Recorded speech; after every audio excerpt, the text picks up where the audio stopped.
I know. Oh, yeah. Okay. Where was I? Got it, thank you.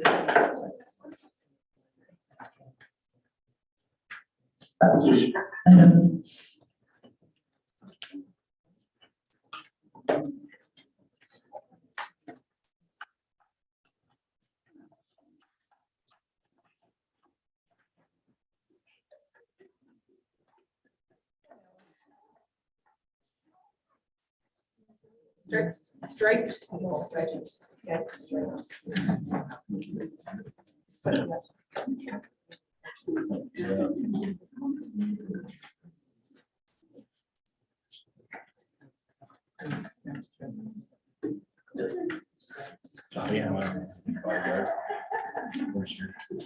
Where I can't be.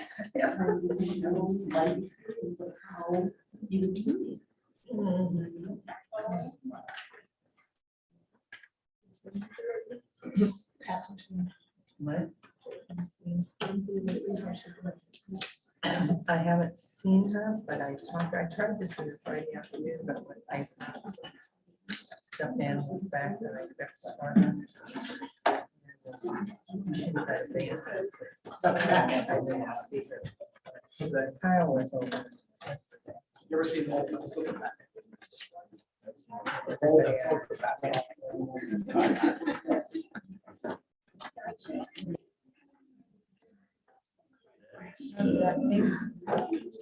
School improvement advisory committee. Hold up since my head that was. Always, whenever they were. I mean, like, with. But not. No, it's just quarterly. She hasn't put it in the company. I'm not. I have to decide, parents, kids, teachers, yeah. This is a state mandate. Well, I heard once they walk in, they just, that's all they want to do, so they. So I've heard it's okay. Yeah. They give us feedback, we run stuff by. Yeah, she had like a day today, she had those balls. 2 weeks ago, we actually. And I'm like, man, this is only me easier. Proud of you for getting back up. I think we're taking it. Yeah, exactly. So, pages and reminder sheets organized, so make a note to page, just check on the invite, so. Did you get a sign? I can. Apparently not. The board members are meeting. Yes. Yeah, 'cause I think we were off, we signed up. What's that? I think you were chosen. Yeah. It's likely she still had the former board members on there because they're actually still on as community members, so she probably just got it all mixed up. Okay, we're gonna call this meeting to order, maybe with a roll call vote. Rottinghouse. Here. Fox. Here. Dr. Schroep. Here. Matt. Absent, Burkland. Jones. absent, Otto. Here. Colheim. absent.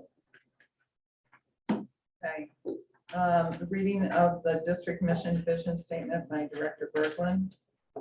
Our mission, regardless of who you are or what your story is, you can learn and be loved here. Our vision, creating compassionate, competent problem solvers. Our operating principles, information for one is information for all, no surprises, verify facts, think ahead, disagree, explain your thinking, and then commit. Thank you. Are there any additions or corrections to the agenda? One change from the secretary. Yeah, Amy Jocelyn is prom sponsor in the amount of $1,344 appointment. Also, Madam President, on the consent agenda, I have questions on A and B, so I wanted those to just separate out.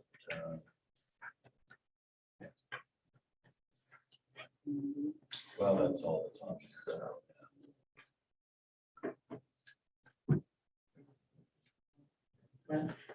Consider it separately, individually. They're simple questions. I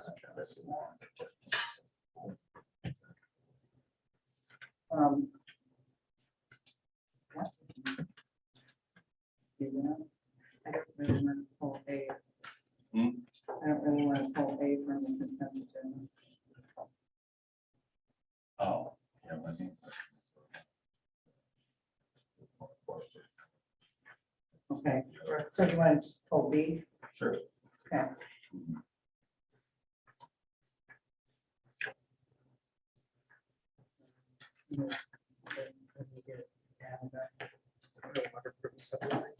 So we'll do the consent agenda and then we'll do B separately Okay, with two different motions in action.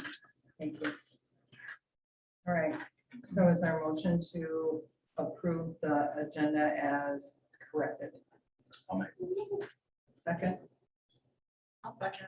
it's been moved and seconded to approve the agenda as corrected. All those in favor say aye. Aye. Motion passes 5-0. Are there any comments from the gallery? We'll take that down. Comments by board and members and superintendent. We have a video for the vision. So Jose, you want to play our video, please? This is our Winning Vision video series, just talking about some of the great things that are going on and what we're doing and what's working.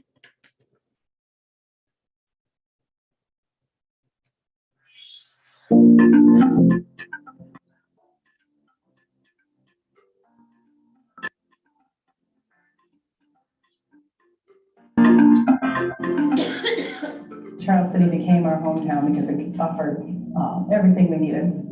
A community that cared about everybody, a community that looked out for each other, a community where you could grow and thrive in. And so we stayed, and we've raised our children here, and now we're watching our children bring their children back here to raise them too, for the exact same reasons that we came. They look for the greatness in staff, in parents, and in children. And that, to me, is so different than even when my children went to school.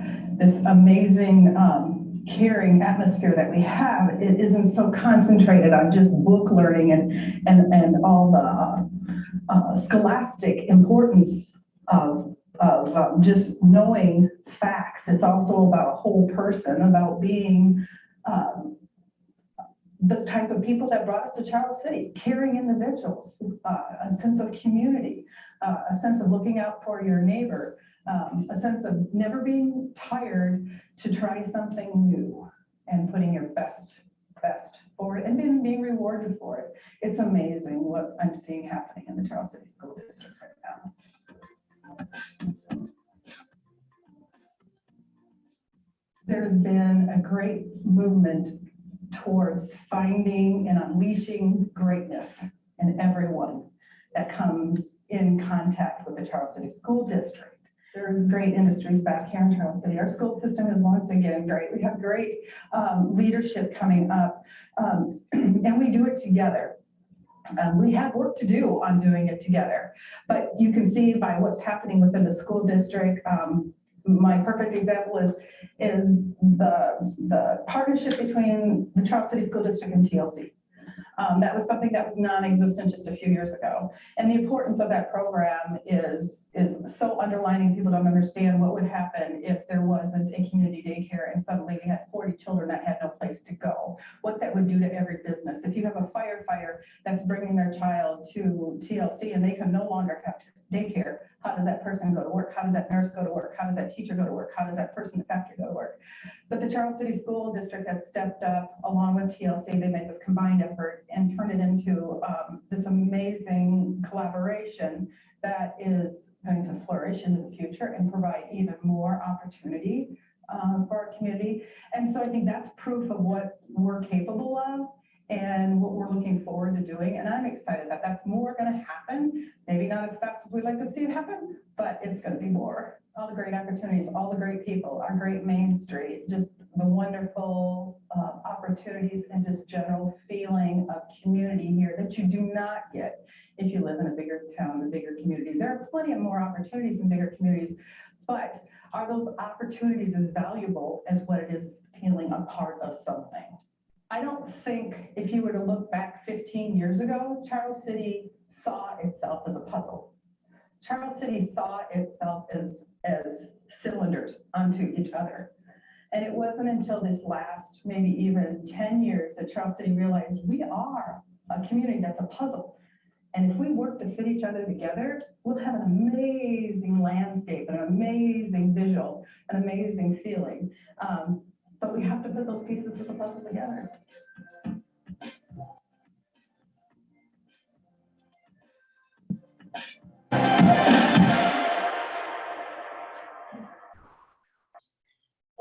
comments this week in strategic focus area 1 and student engagement. Was really happy and want to thank our team, especially Justin's board. They did a lunch and learn with community business owners and leaders last week, and we really focused on what we're doing with work experience, apprenticeships, the CAP program. So we had several teachers talk in our high school leadership. So it was great to be able to share what we're doing with pathways and these pieces.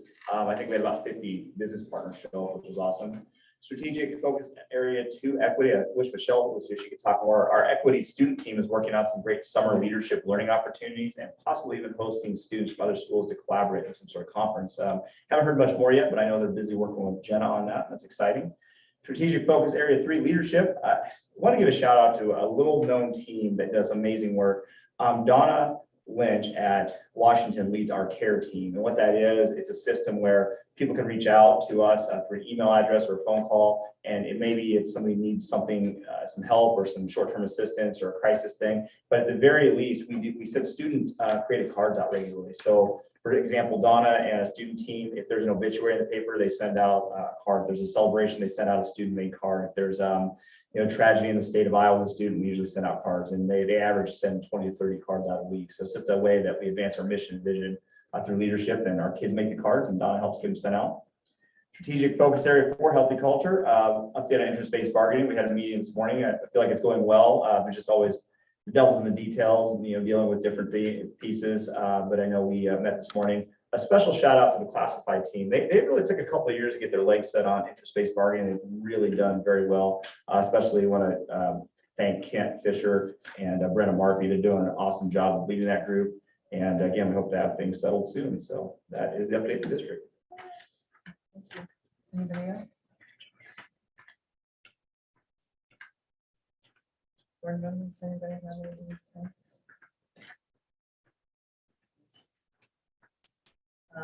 There are no committee reports. We do have a SIAC report. Oh, we do have a site. Sorry. So the SIAC team met last week, and we had it's a community team, parents, students, staff members, and we really reviewed the curriculum management plan that the board's considering too. Got more feedback from them as well. Had some great questions and comments, and even some feedback on what we can do to make things more clear on the website. So I think it was a productive meeting. Allstate speech presentation. There's a slight change in that. There will be a speech presentation, but sadly, one of our Allstaters had to work. And so Sophia Jensen agreed. She is one of our individuals going to state, and she was also in group, so she has agreed to come and present. So just a little bit about our speech, however. Jenna Hagelin and I are the speech coaches this year. And last year was kind of strange with COVID. We had to Zoom some of our district things. No one could go to Allstate. Sophia did get Allstate honors last year, but did not get to go because Ames and you and I were not allowing people to come. She got her medal, but it just wasn't the same, was it? No, not the same at all. So we were really excited this year to be back in person with all of our events. And we had 16 kids that have been participating this year. We had 5 large group events and 11 individual events. We just wrapped up individual districts last week, and of our 11 events, we have 5 kids who are advancing to state on the 12th. So we're pretty excited about that. Sophia is one of them. And so she's going to share with you her prose piece that has earned her the right to go on to state, and she'll introduce what it is. Tell a little bit maybe about your time and prose and that type of thing, if you would. All right? Where's the best place to stand? Because she doesn't need a At the mic anyway, microphone? but Okay. she'll project. Right up close or Yeah, here? yeah, absolutely. All right. So I'm going to be doing a prose for you, which is basically like a short story. It focuses on expression in the face and voice. So it's not so much body movement. In fact, if you do too much body movement, you're disqualified. So yeah, I'm just going to be doing a piece. It's called Death by Scrabble by Charlie Fish. When I'm performing this at a competition or something, I only have 6 minutes. And my piece was quite long, so I had to keep cutting it down. And I cut down enough, but I did not have much time left. Gladly tonight, I don't have to worry about that. So I will take my time. All right. Here we go. Death by Scrabble by Charlie Fish. It's a hot day and I hate my husband. We're playing Scrabble. That's how bad it is. I'm 42 years old. It's a blistering hot Sunday afternoon, and all I can think of to do with my life is play Scrabble. I should be out, doing exercise, spending money, meeting people. I don't think I've spoken to anyone except my husband since Thursday morning. On Thursday morning, I spoke to the delivery guy. My letters are crap. I play appropriately. Begin. 22 points. I watch my husband's smug expression as he moves his letters. Clack, clack, clack. If he wasn't around, I'd be doing something interesting right now. I'd be climbing Mount Kilimanjaro. I'd be starring in the latest Hollywood blockbuster. I don't know, but I'd be doing something. He plays Jinxed. 30 points. He's beating me already. Maybe I should kill him. If only I had a D, then I could play murder. That would be a sign. That would be permission. I start chewing on my U. It's a bad habit, I know. I play warmer, mainly so I can keep chewing on my U. As I'm picking new letters from the bag, I find myself thinking, the letters will tell me what to do. If they spell out kill or stab or his name or anything, I'll do it right now. I'll finish him off. My rack spells Mizpah plus the U in my mouth. He plays sweatier using all his letters. 24 points. If I wasn't too hot to move, I would strangle him right now. I am getting sweatier. As soon as that thought crosses my mind, I find a good word. Humid. Another 22 points. I hope he has lousy letters. He tells me he has lousy letters. For some reason, I hate him more. He plays fan and gets up to fill the kettle and turn on the air conditioning. It's the hottest day for 10 years, and my husband is turning on the kettle. This is why I hate my husband. I play Zaps, and he gets a static shock off the air conditioning unit. I find this remarkably satisfying. Then I sigh deeply and sit back into my chair. The kettle starts whistling. He plays Ready for 18 points, then goes to pour himself a cup of tea. I steal a blank tile from the letter bag and when he's not looking and throw back a V. He gives me a suspicious look.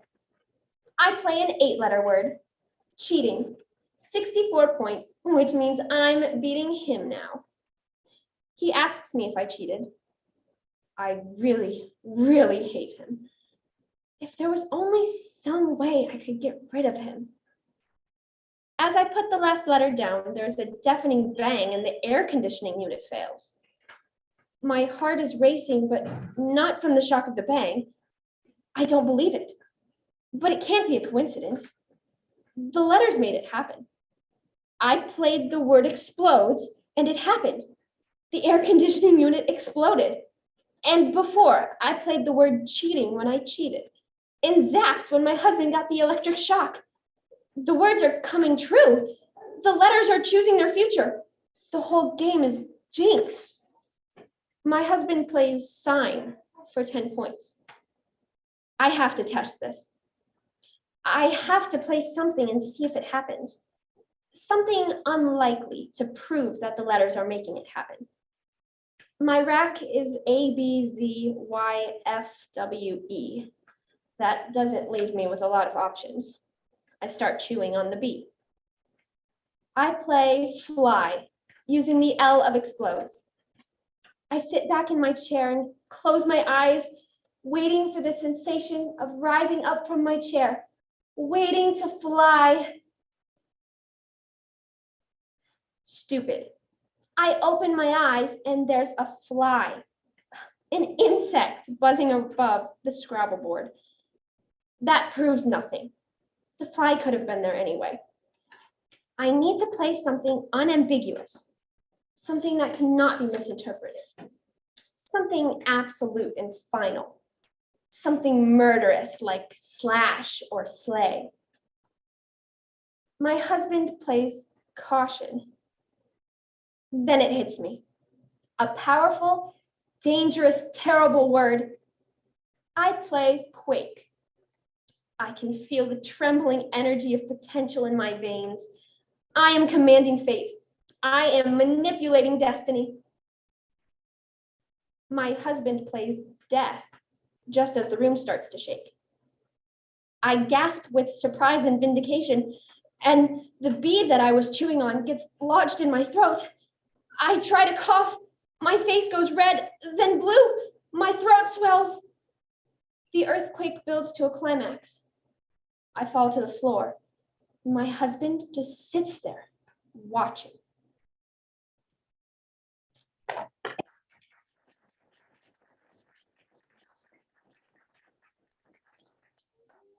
Thank you. Good practice, wonderful. Thank you, everybody. Yes, thank you. Okay. Empathy presentation, Jenna Hagman and Shane. Thinking that's the S, yeah. Hi, Shane. How's it going, guys? Good. If you get any weird noises from me, I've got 4 kids above me skateboarding and stuff. So if you hear a bang, that's what that is. So this is, we worked with Shane, I want to say since last May, in terms of our empathy training. So our empathy training was really born out of our equity team as a way to communicate with each other in a more mindful, respectful, loving way within our district, and obviously even with outside of our district. So Shane was a really great representative to come in and work with our team. He initially worked with a very small group of us. I know Mike and Pat were a part of that initial group. Just as a premise, the equity trainings are 20 people at the most, and it is a very intimate setting. So, and the reason for that is it's also a very vulnerable setting. So it's a setting in which we utilize people's personal stories to talk about what it is that they have gone through, whether that would be a trauma, whether that would be an event. And then Sean utilizes those stories in order for us to talk and engage each other to process how we use empathy within that. Before I let Sean kind of break down what that will, sorry, what, Sean and Shane? Sorry, Shane. I will tell you, so out of 305 employees that we have in our district, 121 have completed the empathy training. 23 will be completing in June, 9 in July, and 7 in August. That makes a total of 160. So we still would have 145 people that we would like to complete it within the next year. So Shane, do you want to kind of explain a little bit more of the breakdown of the actual training? Yeah, can you guys hear me okay? Yeah. Perfect. Yeah, thanks, Jenna. I have had the privilege of working with staff and faculty, and the way the empathy training breaks itself down is, I think, and it's funny because I'm always in the room with educators, so I say with trepidation to all of them, I think learning is done best when we get to learn new content, we get to practice what we've learned, and then process together what our practice was like. So my empathy training breaks down that way. So we go through something called empathy and entry gates. And once I've delivered some content, we literally pull groups of 5 or 6 staff or faculty into a circle in front of everyone else. So they're kind of on display, and we give them a chance to practice what they've just learned. So they get an opportunity to, in real life, with real stories of real events happening in their coworkers' lives, practice using empathy. Once we've done that, then we kind of pull them back out to the larger group and talk about what that was like, what they learned, what everyone else saw and noticed. After we do that, we talk about something called avoiding assumptions by asking good questions. And once we've done that, we do the same thing. We practice and then process our practice.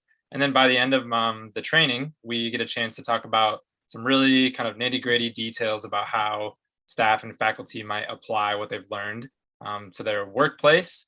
And I usually am encouraging them to, hey, how would you do this outside of your workplace? Because we're whole people. And so just because you work at school doesn't mean you don't have people you care about outside of the school too. So it's been a privilege, and the teachers have been responding with enthusiasm and hope, and honestly, a lot of good feedback. So that's been my side of things, Jenna.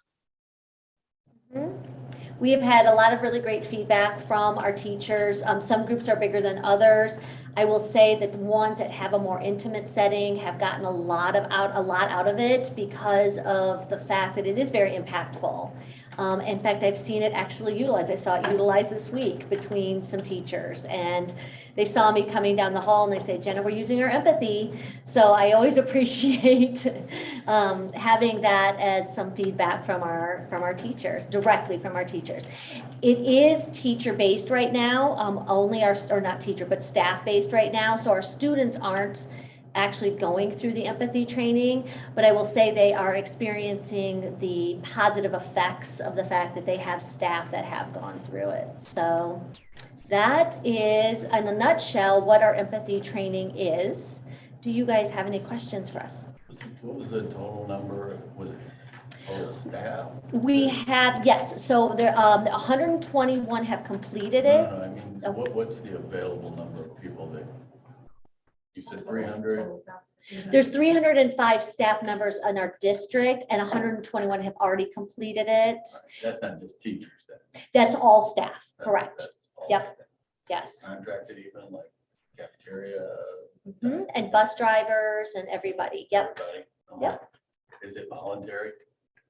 Right now, we are making it, all staff have to go through this training as part of our empathy or our equity group, but it's yes, everyone's being brought through the training, yes. Time frame is then to the next.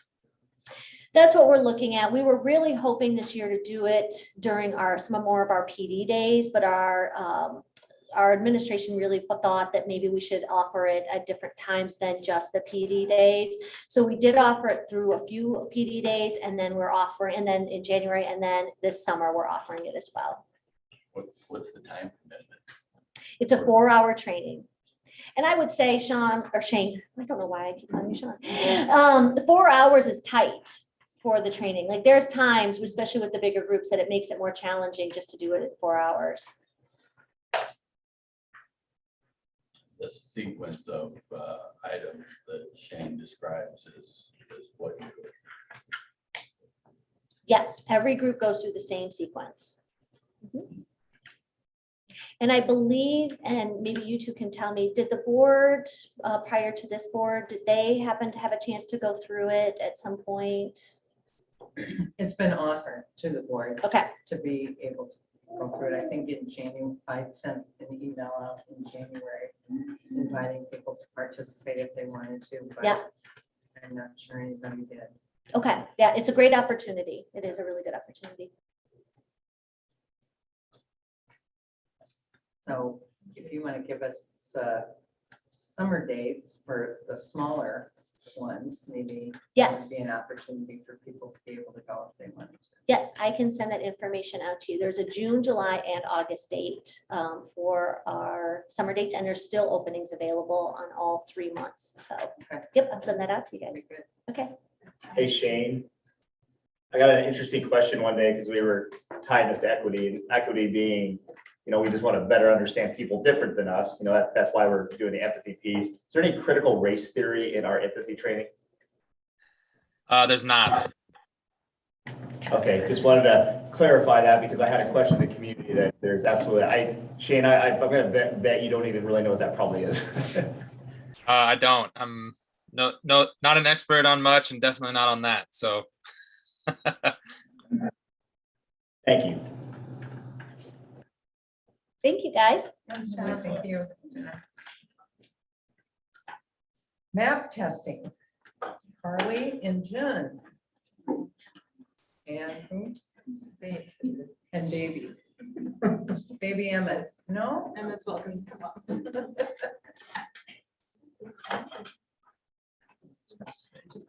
Definitely not so well. I'm like, that's so good. I'm gonna be like that. See, have a little fight going on. Justin, do you want our presentation to pull up or Evan? Justin. If I, okay, I shared our presentation. We've got a few slides that.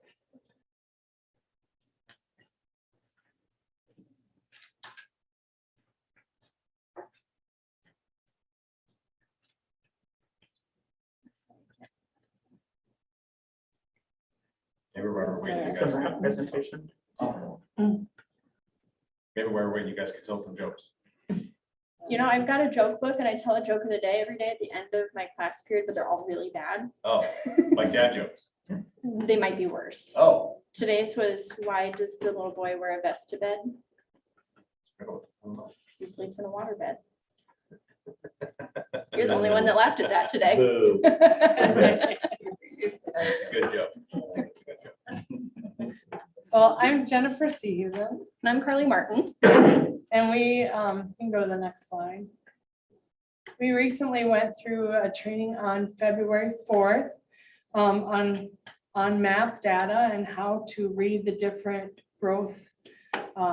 Sorry, I'm kind of a little bit, I played with dust in my room a little bit, so I'm allergic, so I have a little voice problem, but we learned a little bit more about how to use the map data and the different reports that are available on that and how to actually benefit our teaching and put that into use in our classroom. And so we really pulled a few major uses from those different trainings. The biggest ones being support and implementation of intervention groups. But then we can also support our whole group instruction within our classes. Jen will talk a little bit later about some different ways to communicate with families about map testing as well.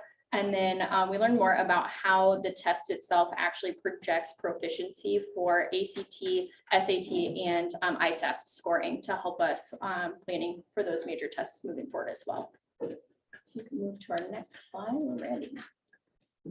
Part of our large group interventions in our classroom right now, as you come into our classrooms, you might, in the math department anyway, you might see a bell ringer up on the board projected. You might see a Google form. I've been using Google Forms.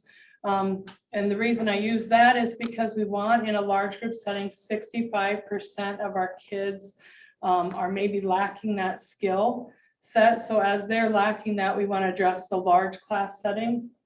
And when it gets to a smaller amount, then we want to actually do more individual small group instruction for that.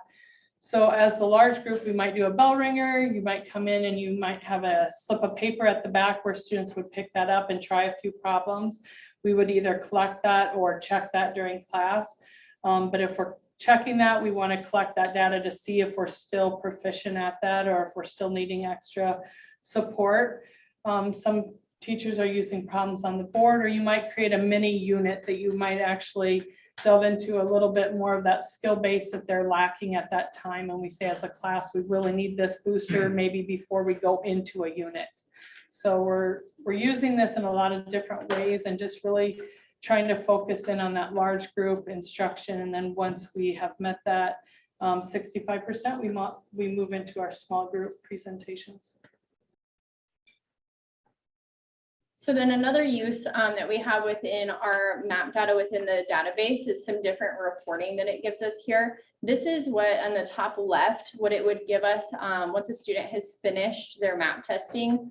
It shows us a projection for where they'll be by the end of the year. So you can kind of see their trend line over the past 1, 2, 3, 4 tests. And then the blue line going up towards the right is where they would be projected to be at the next assessment.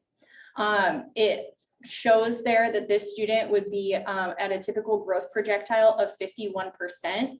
But what we can see there is we want them to be above that 50th percentile, which would be at the top of the orange. So we can see this student has some learning gaps. What they told us in our training is in order to close that learning gap and get them back to being at an average percentile, we can set the growth to 65, which is what I have set in that bottom right chart. And that shows where that student would actually, if they were hitting that 65th growth percentile, would be growing more and closing that gap, getting closer to, you know, that yellow, closer to proficient range, which is where we would want our students to be. If we're only hitting their typical growth of a year, when they start behind, we're never going to close that learning gap. And so the report actually even gives us a way to set some goals and conference with our students about where their scores are and where they need to be in order to close their learning gaps and show that they are proficient at grade level, and that they're ready to learn grade level content. So then in 8th grade, we're also using what's called MTSS, or multi-tiered systems of support, which is we have a built-in time during our day where we have math, science, and language arts interventions. Each month, we're choosing a different group of students based on map data and those students' specific needs, which we can really break down from different standards in those domains and say these, you know, 20 or fewer students are lacking in specific skills and need retaught in order to get them closer to that grade level target. And so we're able to break that down, or even take a group of students and extend beyond based on, you know, if they already are proficient, how do we extend them beyond and continue that growth as well to make sure that we are moving beyond not just grade level, but even further.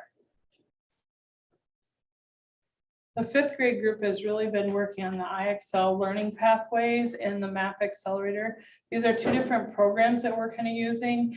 IXL learning pathways, we have to actually enter in our MAP scores in that, and that'll actually give our students a pathway, or basically a learning plan on what they should be working on skills that they're maybe not quite proficient in or needing some extra support in. Those can be like the diagnostics, if you do that about 10 minutes every week, they can be more on point to what maybe we just covered in class. If we just finished a unit or we taught something new, it would kind of move them up in the progression or along in that progression.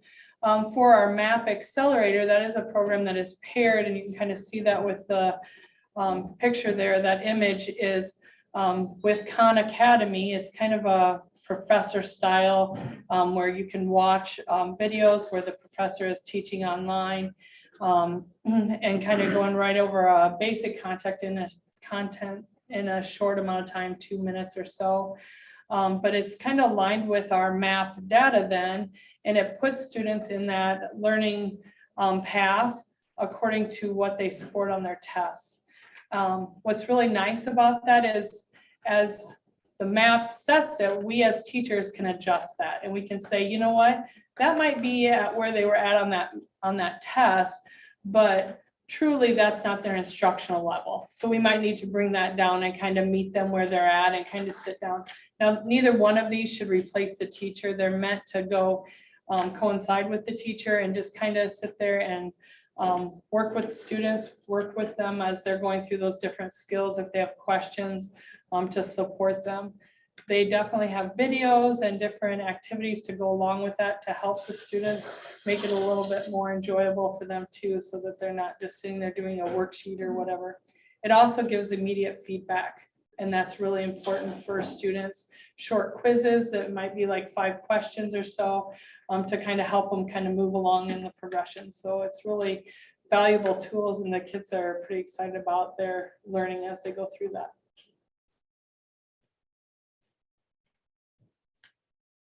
This is about little camera or parent communication.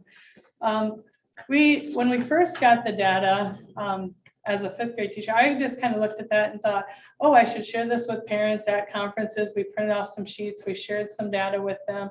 And then I met individually with each student and conferenced with them and said, this is where you should be going, and this should be your goal. And when we went through our training, we learned like we're not supposed to direct them in the sense of this is what you need to do. We're supposed to work with them and kind of say, okay, so this is where you're at. How do you foresee this going? How can I support you? What can I do to kind of work with you as a team, instead of just kind of being that lead person and making all the decisions? They get to help in that.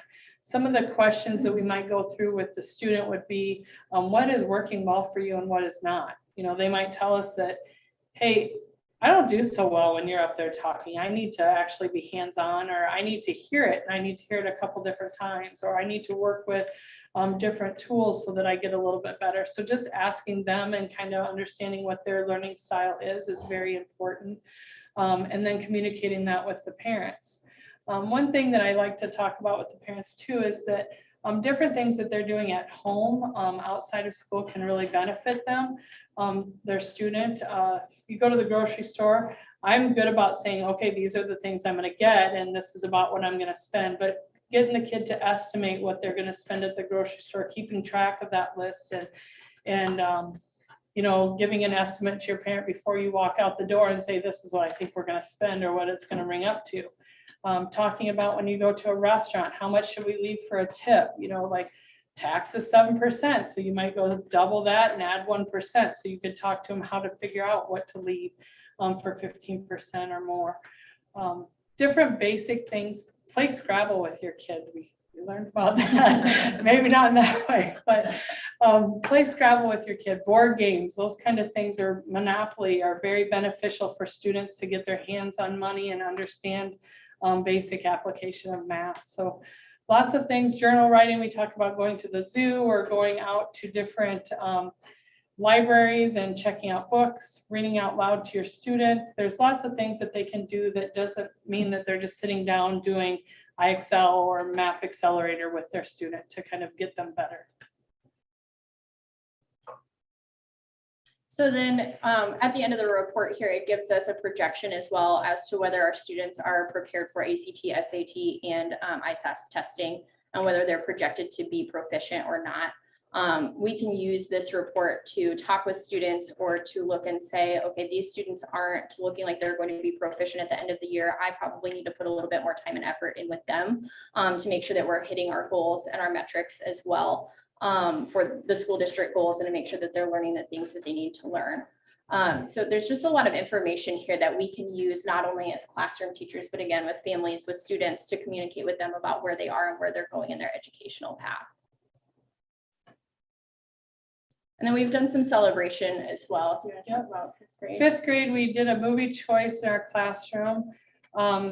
We were really working hard, like in math. I incentivized, and this was Joe Taylor suggested this. I said, you know, I told the kids that if you show your work, you tend to score a little bit better. And I said, they hand in papers that were blank. And I'm like, what is the deal?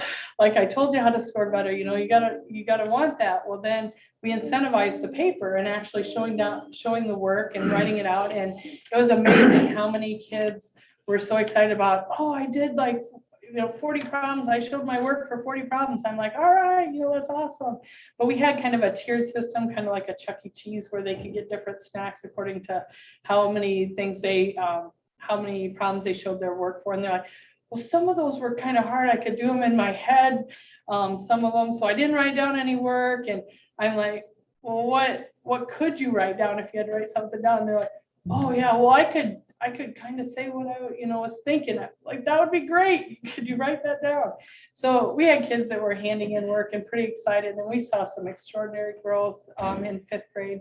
We also handed out C-Bucks for every point they showed growth on their test in all the different subject areas, and they were pretty excited about that. So I mean, they were saying, you mean if I go up 20 points, I get 20 C-Bucks? And we're like, yes, we'll give you 20 C-Bucks. And there were kids that just had extraordinary growth. So we were really proud of them, double digits for quite a few kids. So it's awesome. Sixth grade also did some certificates and class recognition for growing 10 points or more. MAP says that 3 points of growth is a year. So for students to grow 10 points or more is really significant. So they celebrated those students and gave them recognition. Seventh grade students received ice cream bars for meeting like a goal score when they sat down and conferenced about that and set that goal with their teacher.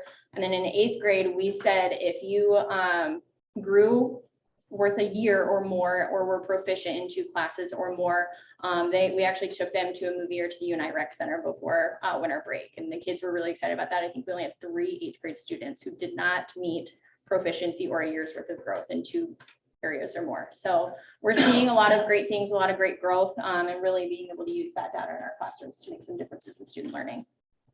I would like to say too that the data that we are getting is pretty new to us, and reading it and learning about it. So we're continuously trying to explore different ways that we can use that information as well, because we can have it, but if we're not using it, it's no good to us.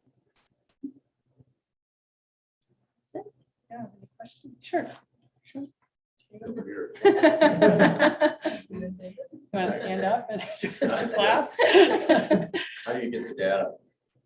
Well, it's given to us through our MAP testing. So we take that test 3 times a year. And actually the students, once they finish or complete the test, it instantly pops up on their screen, their scores. So I have them wait, as soon as they get their scores up, I have them bring those up to me and I conference like immediately with the students. So they're getting that immediate feedback. And then after 24 hours, we get a download of the actual information and able to manipulate it into graphs.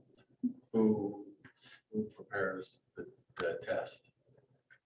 That's all through the MAP, the NWEA site, but it is an adaptive test. So as students answer questions correctly or incorrectly, it adjusts them. So it's all through an outside testing source. Okay. So, right, so if they get a question wrong, then it'll give them a little bit easier question. And then if they get that one right, it might go a little harder or a little easier depending if they have correct answers or not. There's around 52 questions per test. That's give or take. It's not always the same. What subjects do you do this for? All or just math and reading? Language and science as well. Language, science. So the only one not tested right now is social studies, I believe. Okay. There's other ways that it's 3 times a year. Mhm. So approximately when? Well, we do one in the fall, one in the winter, and then the spring. So usually you don't want to do it right away at the beginning of the school year because we usually see that dip in learning. So we want to wait about 4 weeks or so before we take that. That can be set by our district. And then we want to make sure that we're all taking it within a window so that we get data that's comparable to other students across the nation. And then usually around in January, and then we're kind of gearing toward the end of March, April area for the last one. And we're talking middle school, so that's 5 through 8 for right now. Actually, I think we're going down to 3rd grade and it can go all the way as high as 10th. Is We're that doing grades 3 through 11 right now. 3 through 11? I'm just thinking that you get this data and you're making a lot of decisions based on that, but are you, I can't imagine that there's not other ways that you evaluate kids. Yes, this is, yeah. This has got to be just a single way of doing it. Homework, how well the kid does on homework, how well the kid does on spontaneous quizzes that are given during chapter tests. I mean, there's got to be other ways you determine how well a kid's doing. Right, this is really a growth report is what we're getting. It's not necessarily a proficiency report. It's saying, how are they growing over time? So proficiency is more like you're going to give a test in your classroom and you're going to check to see if they are proficient at that skill level. It's going to give us the holes in where they're learning. So it's going to say, okay, this student still is learning how to group things in number of base 10. And you're like, well, we're trying to do double-digit multiplication. That shows me that they have a hole and I have to back up with that student and really address those concerns. Now, if we get that 65% of the class missing a skill, we need to go back and address that as a class. But this is one data point, one day, 3 times a year or whatever, so we have to take that in consideration, especially we use it like for IEPs. We might say, okay, this student is 2 years below grade level, or they're below the 25th percentile. And we really need to look at that student and other data points to see, is that student in high need, or are they someone that we can address in the classroom where they're at? So we're just using it as a data point basically for that one time that we take it. So this isn't like something that you grade them on. This No. is more a diagnostic tool, Right. correct? Exactly. So they're graded like on their homework and what they hand in and things like that, but this doesn't enter into that, right? Right. It really helps us in figuring out their Right. holes so that we can kind of address that and get that growth that we're looking for, and hopefully more than the year. We're still trying to make up for that COVID year, so we are trying to gain that additional time, and this is one way we're getting that done.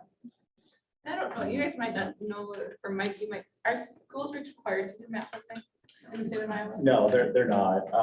And what I call this is like a common classroom assessment. It's similar to ISASP, and it helps us predict. It also helps prepare kids to take the ISAS because in a lot of ways, we don't want a kid to take the ISAS when they get a bad score just because they didn't understand software or how to do the computer. So this is actually a test prep piece as well. But it does give us, very actionable data. It's used through a lot of school districts, but a lot don't. And I think it's been a huge lift to get this into our district, but it's really helped give us real data. Dr. Schroeder, it's like you have to have good tests to be able to, do diagnosis. And I think that's helping them be very targeted in how we can respond to student learning gaps. When you're doing a lesson plan, let's say for 5th grade math, I don't know what 5th grade math is, but whatever it is, where you begin the year, where you want to end the year. You talk about diagnostic things that this is. Would other ways of evaluating how well one of the students are learning, I mean, just in simple assignments, how well they complete things, how well they do on a quiz or a test, and I would assume that you can make some determination diagnostically on that also, as well as grade them. Yep. Right now, when I talked about kind of like the bell ringers or the entrance tickets, that might be a 5-minute piece of your classroom for the day. So I might be using that to kind of address a large need off of this data, but the other part might be strictly on the curriculum that is designed with the district. And I'm using that to kind of advance the students. But we, every day, every moment, you're formatively assessing students as you walk around and talk with them, as they're holding up whiteboards, as they're, doing their daily prep work and stuff. We are evaluating them every day, moment to moment, in the discussion that they're doing. And then we have, of course, we have our summatives where we're looking at the unit, how did they do, and how are they moving on the progressions for their standards. Yeah, that's what I would have expected, that you could, as a professional teacher, you could do that kind of diagnosis daily if you needed to. Yeah. Right. It's a great supplement for what we do. Yeah. And I love the holes that it shows us, because maybe it would have taken us till we get to that unit to realize that that student is lacking that, but we can maybe address those concerns prior to getting there, maybe in a small group setting with that student, and then they feel pretty successful when they get to the unit. They're like, oh, I get this now, and the light bulb is on, so then they can advance their thinking. This complements then what you do. Very well. Yes, absolutely. It doesn't take the place of No. homework, quizzes, tests, other sort. It's just a support tool. Yeah. That's kind of what we use it as. Yep. Thanks, ladies. Okay, thank you. Nice. Okay, district special education delivery plan.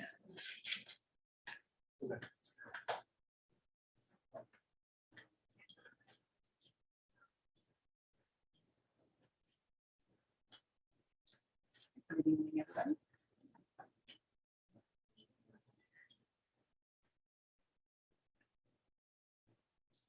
So I am here acting as special ed director for the school district.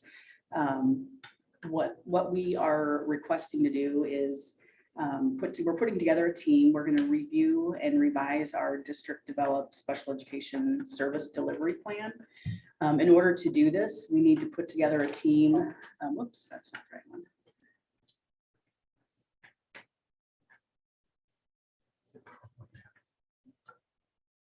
Right in the middle. There you go. There. It's the very plain one.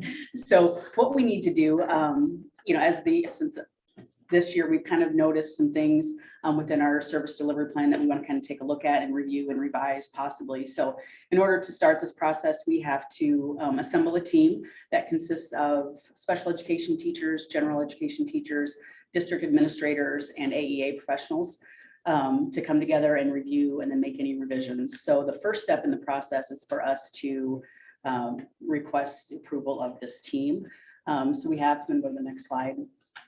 This is just kind of gives us the why do we need to do this, and what the plan includes.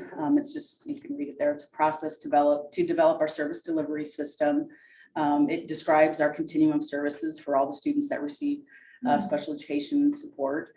It provides us a process for monitoring special ed caseloads. So if a teacher, has a caseload that is exceeding their capacity, if you will, a way for us to monitor that and make sure that they're not overloaded, if you will. Also a process to resolve any caseload concerns. If there is a teacher that might have a caseload that is getting, too high and they're not able to provide the best possible services for our special ed students, we can resolve that. And then ultimately is just to evaluate the effectiveness of our special education services within the district. So this is just required by Iowa administrative rules, requires that all districts have a plan as such. This is just the steps. This is the process. So this is the first step. I'm coming to you and proposing a team that we've assembled. We need you guys to approve that team, and then we will go through and do the work. You can kind of see there. We'll bring it back to you guys for approval to review, and then it has to be open for public comment for a period of 2 weeks for anybody to kind of come in, review it, take a look, make any comments. It goes to our AEA executive director of special ed. They approve it, and then you guys approve it, and then we just go from there with it. So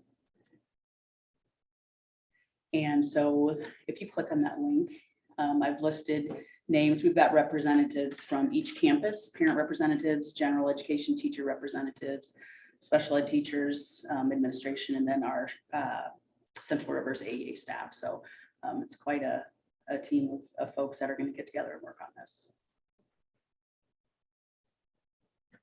Can I ask you a question? Sure. So, this seems like a big responsibility to coordinate this. It's a big thing. How does this factor into your other responsibilities, as being a principal of the building that all of our new families are coming in? Sure. I guess, well, it's kind of a passion of mine. I mean, special ed is definitely my wheelhouse. So just try to make the time for it. I do have some support. There's a team leader, a special leader at every campus. And so they, they're kind of my go-tos and my connections to each campus. So that helps. And then also Sarah Vanderwerf helps me kind of with some clerical things or administrative assistant things for this. So it sounds like you say you've got some support at the buildings to help you with that. And you also have support back in Washington, so they can give you some time to be able to do this. Yep, and then all the other administrators as well. We kind of work together. So if I need something out of their campus, they definitely are there to help. So I think you're the right person. Thank you for that. You bet. I'd make a motion to approve the special education director Nanette Smith proposal committee as presented. Second. Okay, it's been moved and seconded to accept the proposal on my page and approve special education director Nanette Smith's proposed committee as presented. All those in favor, please. Do we have to have a roll call in this? No, you have to check for other discussion. Okay. Any other discussion? All those in favor, please say aye. Aye. Opposed, same sign.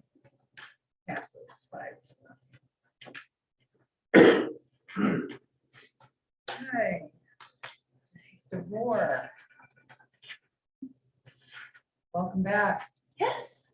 All right. So I am starting this evening by sharing publicly the curriculum overview table that I shared with the board at the end of the meeting last week. And you can see that it has been completed with the support of our other building administrators and teachers and counselors. They were all very important in making this happen. The intent of this overview, again, is to give families and our community a quick at a glance look at what happens K-12 in our system as in terms of resources that we use and content that is covered.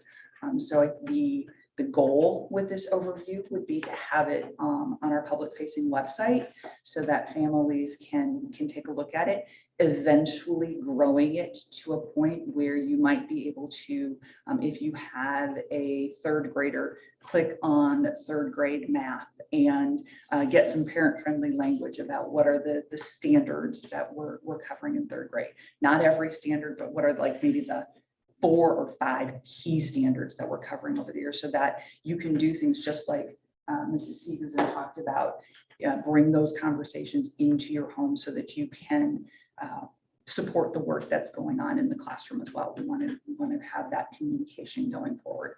So this is kind of an informational piece for you tonight to take a look at. And if I can answer any questions, if Jose, if you would scroll over just slightly, the last column is an example of what is the high school graduation requirements.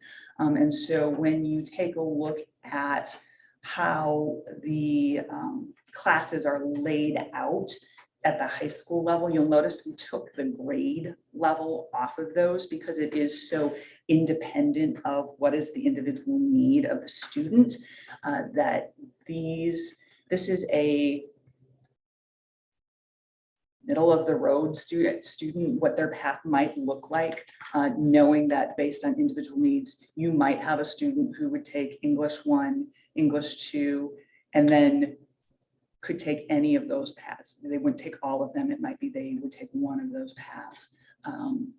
American history is typical in 9th grade, but it might be that a student, because of a class load, might take it as a sophomore. American government typically is taken by a 12th grader, but again, you might have an 11th grader who's ready for that as well. So you can see the typical number of years and credits that are required for graduation, the financial literacy component, that is a state requirement. And so that's covered under our CTE as well there. Are there questions about the I don't remember what CTE stands for. career technical? That was my only thought, Marcia. This is maybe because we have. Absolutely. There, just, you might not know what that's. I can absolutely. That was honestly, it started out as space. So I will be, that is a great piece of feedback. I noticed that from 5th grade on, it's just band, chorus, orchestra. Do they not have general music in there? And under the fine arts, there is a general music class. I cannot tell you with certainty if it is all 4 grade levels or if it's 5th and 6th and then 7th and 8th. So I will again. It used to be 5th, 6th, 7th. Yeah, and I just don't know right now where that's at. This is great. I think that as time goes on, I would actually like to see if you click on any box, like 1st grade math, what the textbook is. Where applicable, we have, so like right now in 1st through 5th, the resource that we use is investigations in number data and space. So that absolutely, is that. So in places where it made sense for us to do that, we have a lot of teacher created resources right now, so that's a little bit trickier in some other areas. Yep, yeah, but still. Absolutely. Continue to work on. Through a mix-up, I was supposed to be at that SIAC meeting. Oh. I didn't know the SIAC meeting was taking place. Okay. We will start. Things like electives. I'd like to know, I guess, click on that, what electives are available. So one of the things I talked with Mr. Jurens and Mrs. Moen about the high school principal and high school counselor is attaching our high school course book here so that you would have easy access to that on the website. And that's a very doable piece. We'll work with Mr. DeVore to make sure that that is something that we can have in place.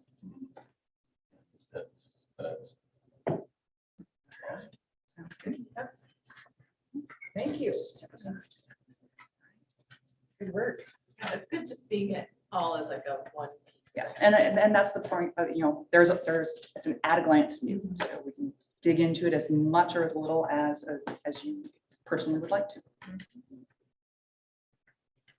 Okay, so you're up again. I am back tonight to address any further questions that anyone might have had in regards to the curriculum and assessment handbook that I shared at the last board meeting. I appreciated Dr. Schroep's comments and he and I sat down and we went through some editing components to bring some clarity to some wording. And so wanted to make sure that if there were any other pieces that any board members had questions about, larger concepts that you wanted addressed. Otherwise, it's, I think, presented for action tonight for approval.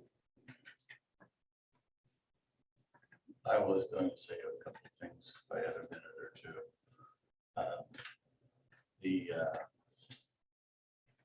It's a curriculum management and assessment system. And I think that at least one time, the word education probably should be used in this thing. And it strikes me as it should be used early on. I think that our mission, our vision, and our value is education. And I would have liked to see that a student's education is primary, and that would guide the decisions that we make. Well, I'm going to, I'm just making my comment. Absolutely. I don't need any response. Okay. to it. I just wanted the word education in there. I think that would have been important. I think that the purpose, that makes good sense. I appreciate that. When we get to the instructional framework, I have an issue with a couple of things there. First of all, who wrote this? Is it a committee? this is a framework that was developed through the work of Mr. Do you Fisher. mean the curriculum plan or Yeah, the instructional framework? The instructional framework, the Seashore. and- By Seashore and Lewis, they're two educational researchers. It's called Linking Education to Leadership and Student Learning. They're just educational researchers that found this framework and have applied different ideas of theory for learning. So they're just people much smarter than me. We've taken their work. Yeah, that's true. I guess that's what I was. It's cited at the bottom of the plan. I did get that book. I looked through that book. It is definitely, it's the title of the book is Linking Leadership to Student Learning. So I did get it. That framework is taken directly out of that book. Yes. From page 58, actually. Yes. Yeah. If you're going to use that as a framework,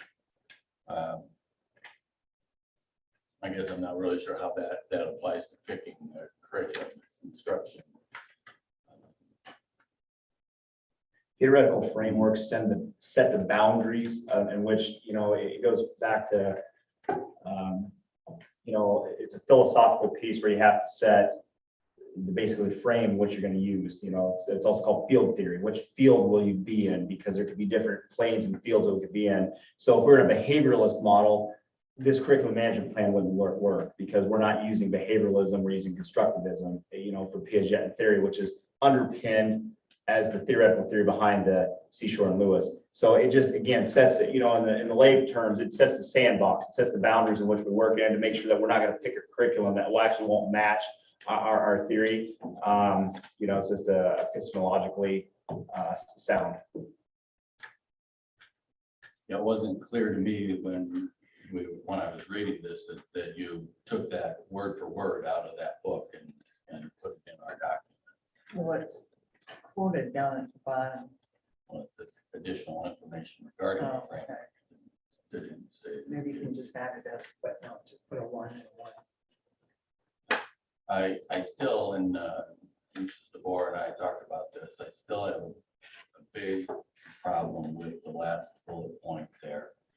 That students are able to construct their own knowledge, and I looked at some of the references that were in that book, and I think that allowing students to negotiate what they're learning and have Well, let me clarify there. I see where you're coming from. It's not the context of they get to choose what they're learning. It's how they interact with the learning. Instead of Marsha standing up and being a fountain of knowledge that just pours into a student, it would be that we're going to present some base knowledge, a framework, and then we're going to have the student do something authentic to build upon that. I could, have somebody explain to me for hours and hours how to install the deck on my John Deere lawnmower, but I'm going to learn best by actually doing it. Now, again, we have to get some base knowledge. I absolutely get that. But the construction of new knowledge is the idea that kids are interacting with it in authentic ways, because we find that when it's very because I'm sure in your career too, you had to do like labs and different things. You went through education. We want to do things that construct new learning by actually doing it. And But yeah, I don't connecting it to their preous learning. I think Yeah, it's that idea of this is where we're at. I don't have any problem with that. We did labs all the way.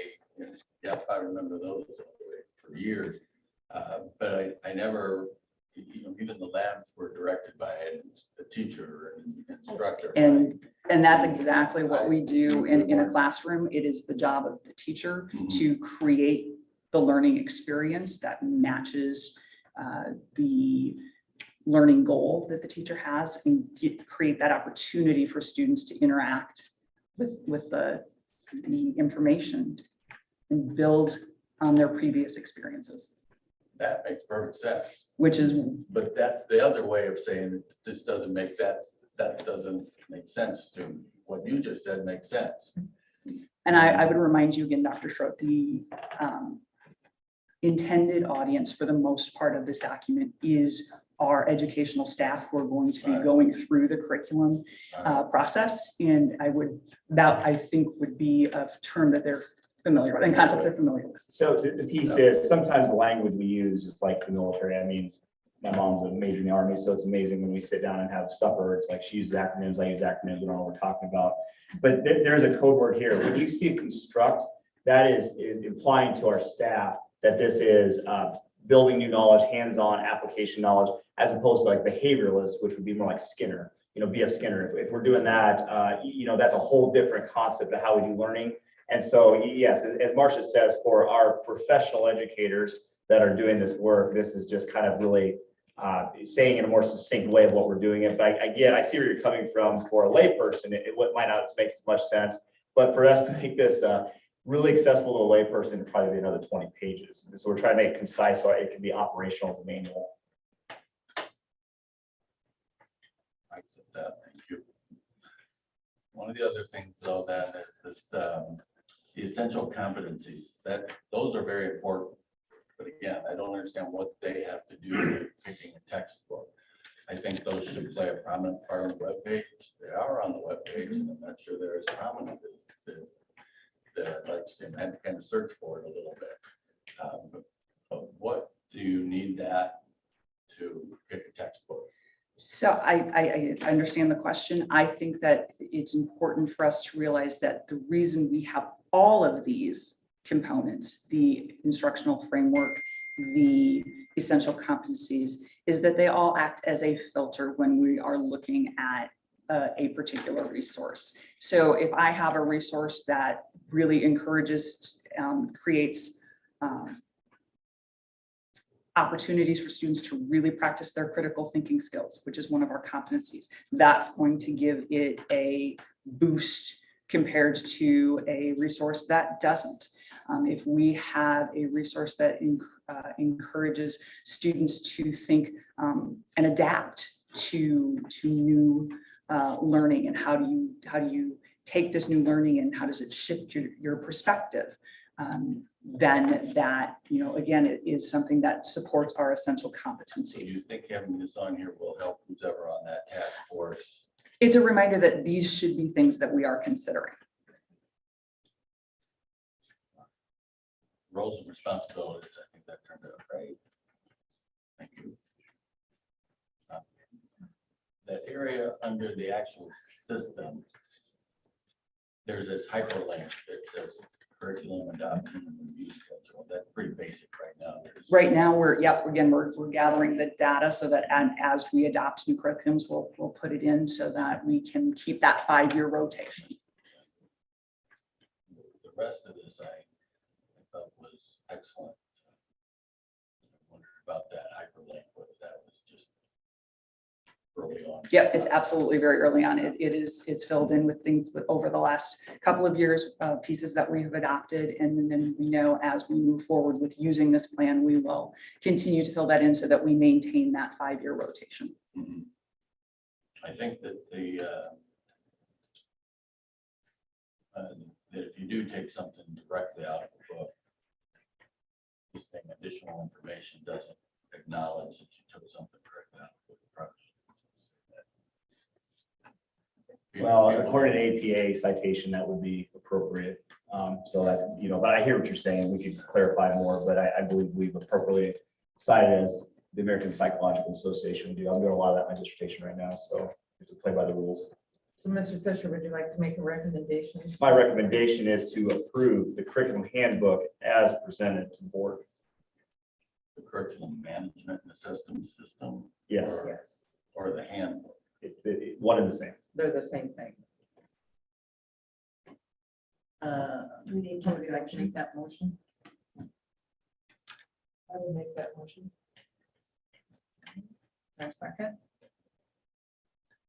I'll second. Moved and seconded to approve the curriculum handbook as presented. Any further discussion? All those in favor, say aye. Aye. All those opposed, same sign. It's approved. Thank you, Marcia.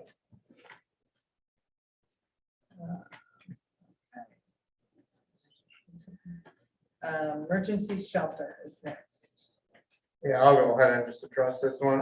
For a while now, we've been offering assistance to the Floyd County Medical Center in the form of assistance if there's any infrastructure damage or the hospital needed to evacuate. We reached out to John, blank on her name, but originally it was the North Grand building in Washington Elementary. Well, now that we've leased out the North Grand building and Sean Fauch is going to there and doing renovations, we amended the memorandum to include the middle school in Washington Elementary. So I'm bringing that to the board as the new shelter locations for the community. That sounds correct. Any questions? Just where we put the kids. What? Where would we put the kids if they need to take over the facility?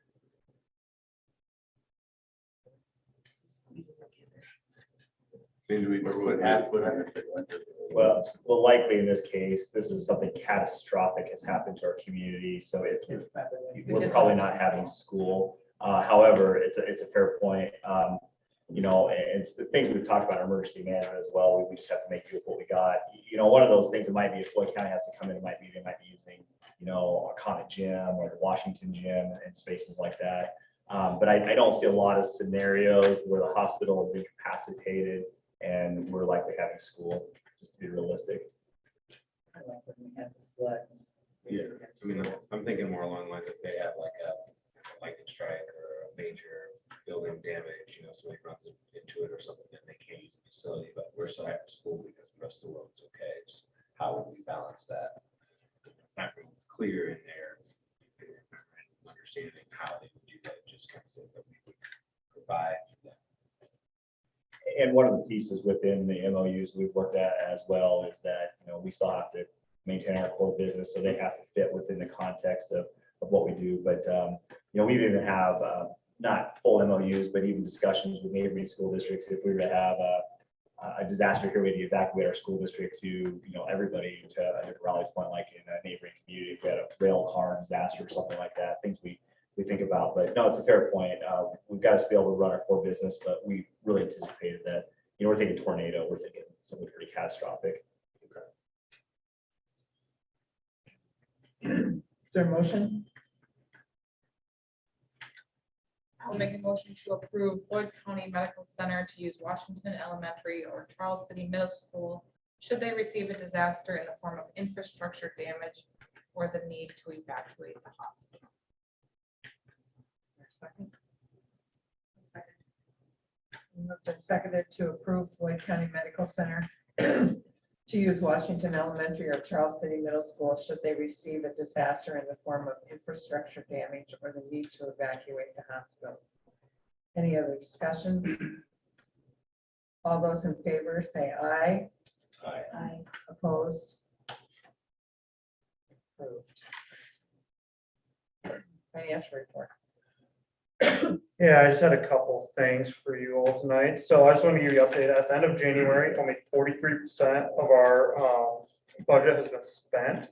Put this in perspective, this is $700,000 less than where we were at last year. So good work on the financial solvency. Our beginning balance, and ending balance increased by 100,000.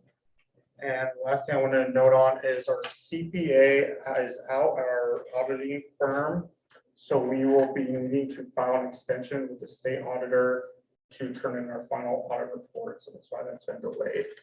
She had an emergency time off, so I just want to be transparent, let you guys know that's gonna work, but I'll be filing an extension and bringing it to the board in the near future. What's the timeline you think for her to return or someone to be reassigned to get it all sorted out? They give me very broad guidance on where that's at. I don't really know. Does it have any, Difficulty hiring somebody to. is there any negative impact on the district if it's not done before the end of the fiscal year? No, so they've already reached out to the state auditor, let them know. So we just need to file an exception for legal rights. Any other discussion? Is there a motion? I make a motion to accept the January 2022 financial reports as presented. I'll second. It's been moved and seconded to accept the January 2022 financial reports as presented. Is there any other discussion? All those in favor say aye. Aye. Opposed, same sign. Approved. Imagine learning. So our innovative campus principal, Larry Wolf, has been working on finding some of the online learning platforms we have. And again, that's the really new exciting thing about our innovative campus. We have multiple ways to access kids.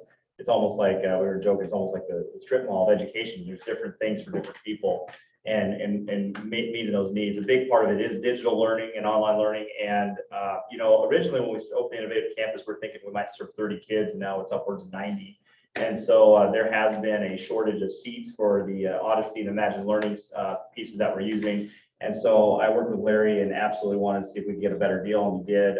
So he's a very shrewd negotiator, and so got a 3-year proposal, $114,000. Now that's all coming out of ESSER 3. Again, we had budgeted $1 million towards the Innovative Campus to support it, so this is well within its budget and one of the top uses. And we have to, and Evan can speak to this, we have to demonstrate how much of our COVID ESSER money is going towards learning losses. Really hits that on the head too. Quick question. And I always hate to ask this, are other districts using this particular tool? Yes, and we've been through several. Okay. And because when I got here, it was different. I think we used Edgenuity, and then there's another one, Ed something 2000. And I know Odyssey has been the one that has been best meet the needs. It also goes down to lower elementary. That was a piece too. Although that's still, it has some work it needs to do in that 3rd and 4th grade realm. I was just at the Innovative Campus today. It's great seeing all the kids, that are on Odyssey. It's really learning at your own pace. Some were on campus, but we have ones that are working full-time jobs and they're catching it at night. It's almost, and you would understand, like a community college kind of format that we can work with working adults to get their degrees. That's been one of our, I think, proudest achievements is how we're especially reaching out to kids that might have been considered dropouts in the past and finding ways to get them back to school. And so this is one of the tools that we use. And then, for our educators, our teachers, our parents, people who are helping the students along, is there an impact learning curve change for them to be able to understand how to use this tool? There is, and I think we've been through a lot of that learning curve. Our master of this by far is Julie Molstead. She just is so adept at using this. But I know obviously Don Betts is, Josh Dean, and we're going to see more and more people get really connected with that work as well. Josh, this is not new. This is not a new system. They've been using this this is their 4th year. Yeah. Because I just know when it was because So we we dropped looked at it before, just right before I retired.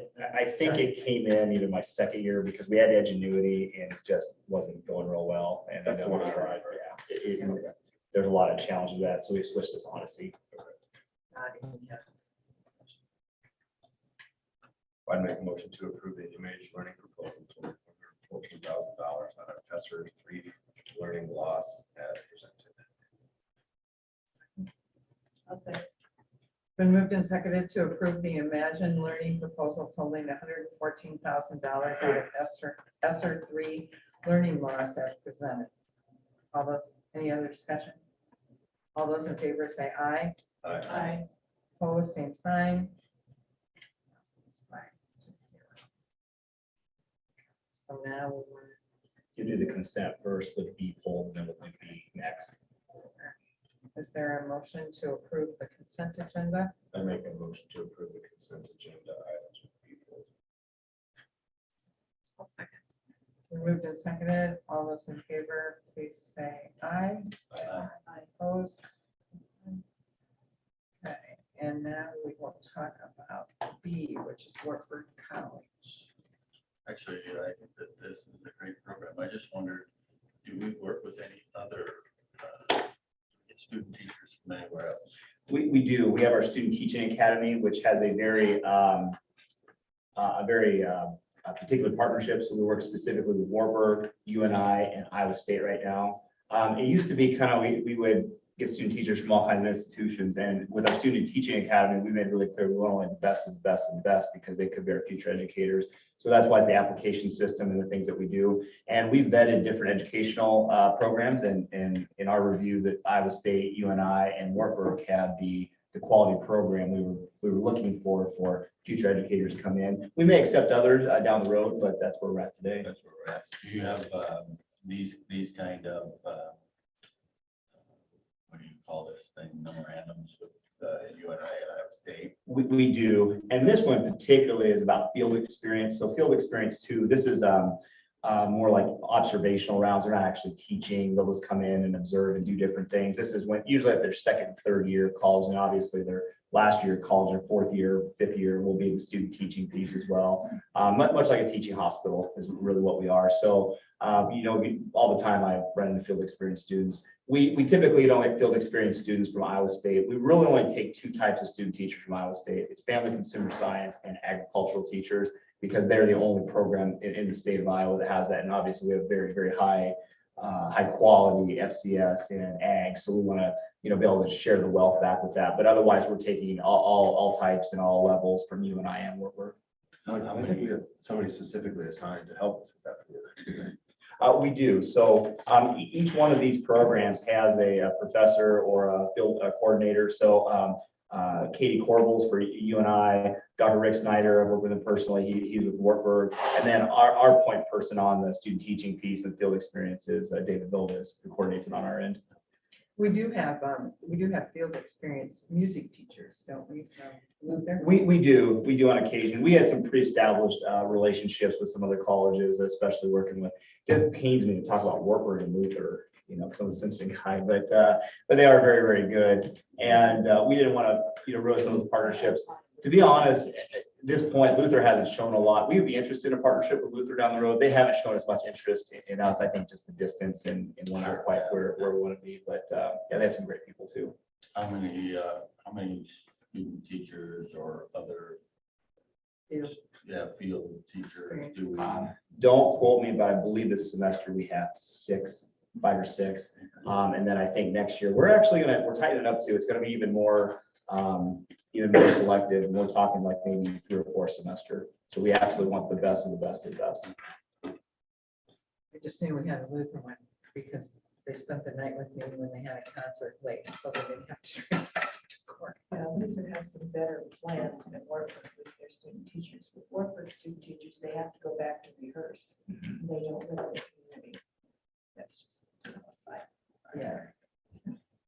Okay. All right. So can we approve? You need a recommendation. The recommendation is to approve consent agenda item B, Wartburg College memorandum of understanding as presented. I make that motion. Been moved and seconded to approve the memorandum of understanding with Wartburg. All those in favor say aye. Aye. Opposed? Same sign. Okay. Thank you. Correspondence and miscellaneous. Yeah, You're gonna read the letter. I can't. Will you read it like our speech did? And be I'll very try. animated? Yeah, maybe you should get up. I actually used to do that. No body language, only Yeah, facial great. expression. Okay. Hello, my name is Patty O'Halloran, and I am employed by your district as a substitute teacher. I retired from teaching after 35 years. I would like to thank you for the extra payment incentive and the training day that was held on January 3rd. Many of my friends ask me why I would sub in Charles City as I live in New Hampton. I tell them that I really enjoy your school district for many reasons. One, your administration is very supportive and visible. Before I worked in Charles City, I had never had a superintendent in my classroom. I see Mr. Fisher on a regular basis in each of the schools. Two, the staff are very helpful in caring in anything I need. I recently subbed in band and had no prior experience with directing a band. The high school band director stepped in and assisted in this task without hesitation. If I ever need assistance, there has always been someone who has stepped in. Three, the culture of your schools are creating is very inviting and inclusive. I really enjoy the students. And number four, another positive is how well you communicate to the public. I'm very thankful for the notifications I get about school closures and delays. I've been subbing for 4 years and I have never had a bad day in your district. I know this could change, but what you are doing is working. Many times we hear only the negative things, and I want you all to know that you are very much appreciated. Thank you, Patty O'Halloran. I give you a 1 on that. You're Is that going to good or state. bad? What? You're going to state. Oh, thanks. One is good. Okay. Any big ideas from tonight?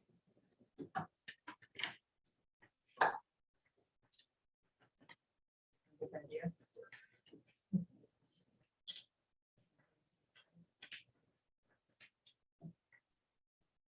Well, I think that The math testing was really nice. Yes, it Special was. education program was pretty exciting as well. And the curriculum transparency table, I thought she put that together pretty quickly. Throw in there. That would be nice. Okay. Important upcoming dates. I think we just canceled the Equity and Achievement Committee meeting for March 3rd. Mr. Schroeder, do you have an objection to canceling that? Good, me neither. March 7th, we'll have a board meeting because it's the first Monday because of spring break is the next week. Oh, there's a concert that night. You will be. There's a concert that night that Rhymes with Orange is in at the Methodist Church, Oh, okay. What time does it start? 7:30. Oh, 7:30? Yeah.